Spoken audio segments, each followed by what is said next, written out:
Hello, and welcome to this special Saturday morning edition of the Diamond Cooper Show, coming to you live from my hometown of Washington, D.C.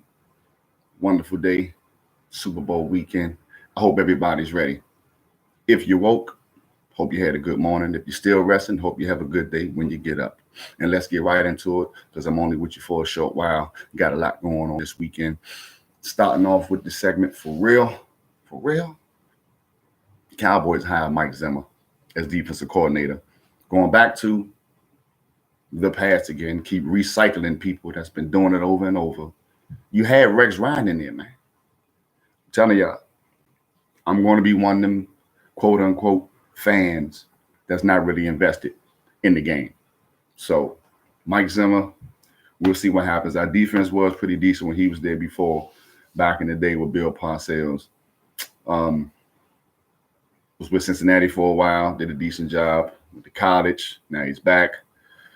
I'm not excited about it, but hey, it is what it is. Then on another note, I thought this OnlyFans shit was supposed to be for people who was trying to get some extra cash and stuff. Like, what the hell is Drake doing? I'm thinking that maybe somebody leaked that, but it didn't. I didn't watch it, because I'm not gonna watch no dude playing with it. So, but like, come on, man, like you done made enough money. You got to play with yourself and get extra money. Everybody just exposing themselves and degrading themselves and everybody else to get clicks, man. All over YouTube, all over social media, man.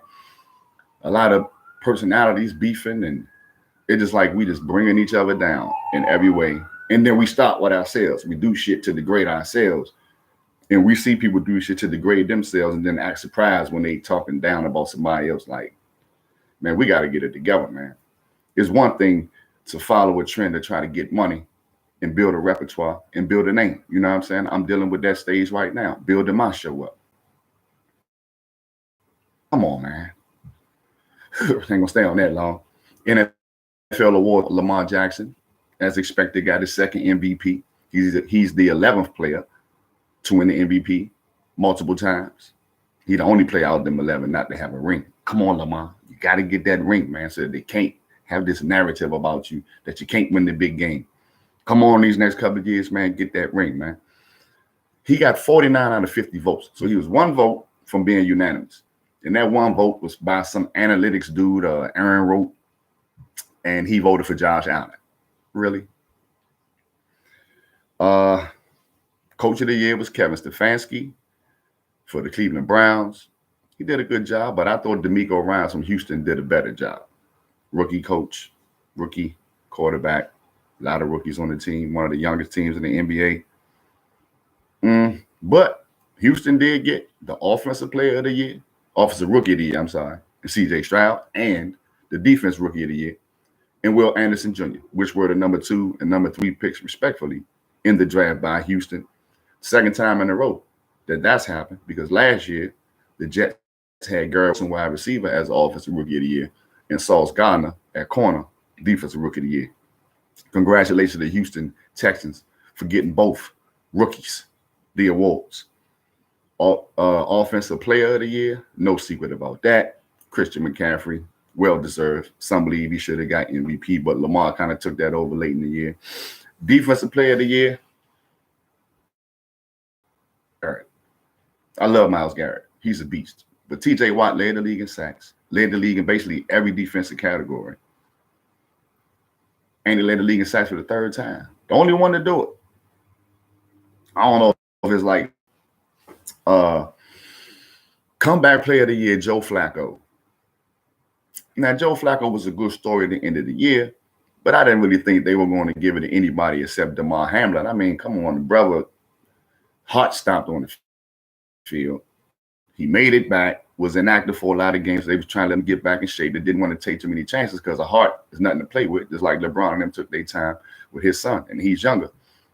Damar Hamlin, I thought was going to get the comeback player of the year because the comeback from that, and then towards the end of the year, he got back into the rotation that was playable. I would have gave it to him.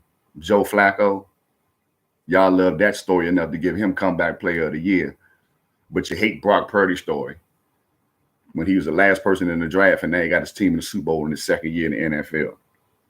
NFL, y'all not even hiding y'all racist moves, man. Y'all not even hiding that y'all giving certain people awards because of this complexion of their skin. You just had to throw somebody in there. It was Kevin Stefanski instead of the brother D'Amico Ryans, Joe Flacco instead of the brother DeMar Hamlin.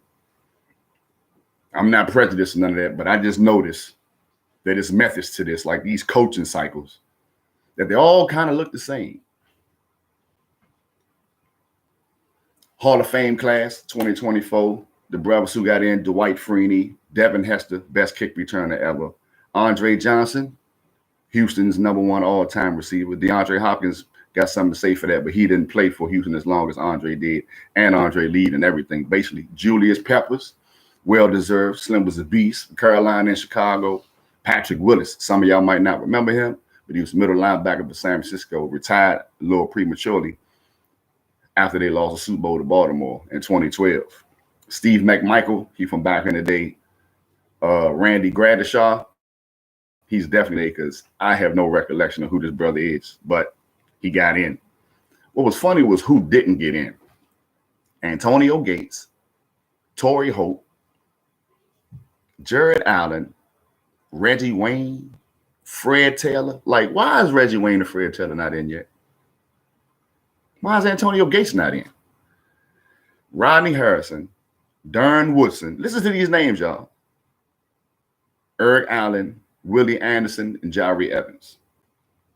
Willie Anderson, Jari Evans, offensive lineman. Willie Anderson mainly was with the Pittsburgh Steelers. But Jared Allen, Reggie Wayne, Antonio Gates, Torrey Hope, Fred Taylor, Rodney Harrison, Darren Woodson, they not in the Hall of Fame yet. Y'all keep putting people in where you don't even know their name. And then they getting in like 60 and 70 years later. Like, come on, man. If they ain't been in there, man, in all this time. Like, come on now. Come the hell on. Who the hell is Randy Gradishaw? Any of y'all know who that is? Whoever he was, I bet you he wasn't better than those people. Probably got rings from playing with somebody else. Before I get a couple to the NBA trade deadline and a couple of notes, we're going to get you this Super Bowl pick. We're going with Thanos. That's the new nickname for Patrick Mahomes. He's inevitable. And I'm not betting against him. Not me. And I'm not advising you to bet against him. You want to take the spread, they +2. It'd be -110. If you want to take them to win straight up, it's +110. So money line to take them to win is the direction I'm going in. But if you want the 2 points for security, you think somebody might miss an extra point here or something, or get a 2-point conversion here or something, or miss one, and you think it might wind up being a little closer, you want the 2 points, by all means, take them. We'll be going with the Chiefs, Super Bowl champs, back-to-back, 3 and 4 years, officially add them to the dynasty crew. Couple of NBA trades happened. Well, actually, it was more, but y'all don't know most of the players, so it's a waste of time, kind of, But the names that I'm sure you're probably familiar with: New York Knicks acquired Bojan Bogdanovic and Alec Burks, which gives them some added offense while Julius Randle is out. Buddy Hield was traded from Indiana to Philly, which is going to boost their scoring to get Tyrese Maxey some help and Tobias Harris some help putting the ball in the bucket while Joel Embiid out, because their points have dropped significantly since he got hurt. I mean, you take 35 points off the board, your team points going to drop. Oklahoma City got Gordon Hayward, maybe for more experience for the playoff time, since they're a young team, somebody to kind of, advise them how to deal with the hype and all that of the playoffs and everything, because they're in a good position. Number 2 in the West. Charlotte traded P.J. Washington, Daniel Gafford to Dallas, which gives Dallas some needed size and some more scoring with Washington on the block. And Charlotte got Seth Curry and Grant Williams. It's crazy because Grant Williams was playing kind of good for Dallas since they got him for Boston.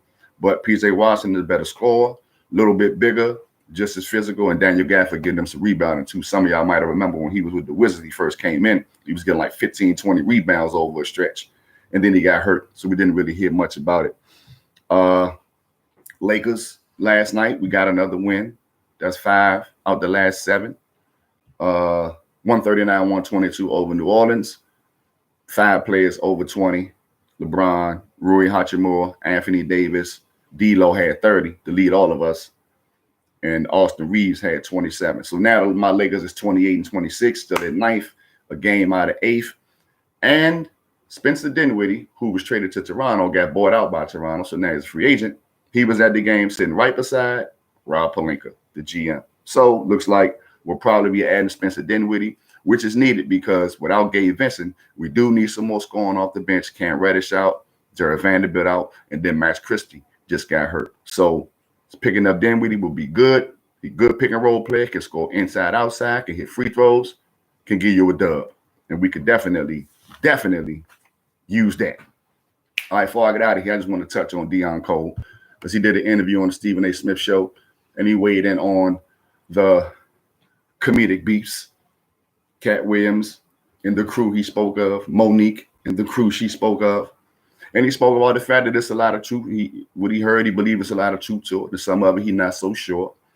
And he also said that these people, Cat, Monique, now they're going to make themselves target and people going to be coming at them. And now everybody going to be coming out with their truth because they're getting clicks, they selling tickets, and it's actually good for business, even though we kind of turn each other down. And then he went into talking about how some jokes and everything had to be modified because of the times and how they're so sensitive to this community and that community. And he was like, he believed that any joke should be able to be told because if you so sensitive, you can't take a joke, then you shouldn't go to a comedy show. You know, he believes there's no reason that they shouldn't be able to say some of the same jokes that they used to. They don't because of this so-called cancel culture, but he's also against that because why cancel something because it offends somebody when if a person who's offended doesn't want to come to the show, somebody else will buy a ticket that won't be. So I feel him on that. Them going at each other is entertaining to a degree, not gonna lie, but it's informative too. Because if you've been in any type of corporate situation and understand umbrellas and chain of command, when you hear people speak, about these types of situations, you can understand it. Or if you've been to prison or in the penal system, you definitely can understand it. So kudos to him for pointing out because it's getting lost that it's opening the door for everybody to come out. So even if they weren't relevant before, now relevancy is back, more chance to get some of that. I ain't mad at you. I'm going to be watching when people clap back and everything else because I ain't going to lie, it's entertaining. I might not take that road myself because I don't really know anybody famous that much. Been around a couple famous people, but haven't seen them in years. Keep it coming. It's entertaining. And congratulations to Shannon Sharp for keep getting these interviews and getting this bag and making all these people mad because they don't want to see a brother from the South with a lisp get paid. Keep doing you, Shannon Sharp. Before I got out of here, one last thing, not so much of a great thing, but we got to shout out, rest in peace to Carl Weathers, man. Apollo Creed, he was just in the commercial with Gronk because Gronk is doing another field goal kick for the Super Bowl. I don't know if that's the last commercial he did or show or whatever, but I grew up watching Carl Weathers, on a couple of different shows, namely as Apollo Creed. That was like one of his most famous characters to me. I forgot the TV show that he was on, but he was pretty good in that too. And man, R.I.P. Carl Weathers. Apollo Creed is a legend forever. And one thing for sure, when we think of Carl Weathers in my era, we surely think of Apollo Creed. We ain't like how they let the Russian do him, though. That was fucked up. Thanks again for joining. Quick Saturday show. Remember, take Kansas City for the Super Bowl. Oh, that's right. You might want to get in some college basketball today. Okay, if you want to get some college basketball today, then I'm going to give you the Michigan and Nebraska game over 150.5. So Kansas City to win the Super Bowl tomorrow. And if you want to get you some money off of college basketball today, take Michigan and Nebraska over. And if you want to throw an NBA game in there too, Oklahoma City, Dallas over. Michigan, Nebraska over 150.5 in college. Oklahoma City at Dallas over 240.5 in the NBA. If you want some money today, Kansas City tomorrow. Tell your people to tell their people to hit that like, boop, that subscribe, boop button, and keep rocking with your boy. And thanks to everybody who has already done so. Peace and love.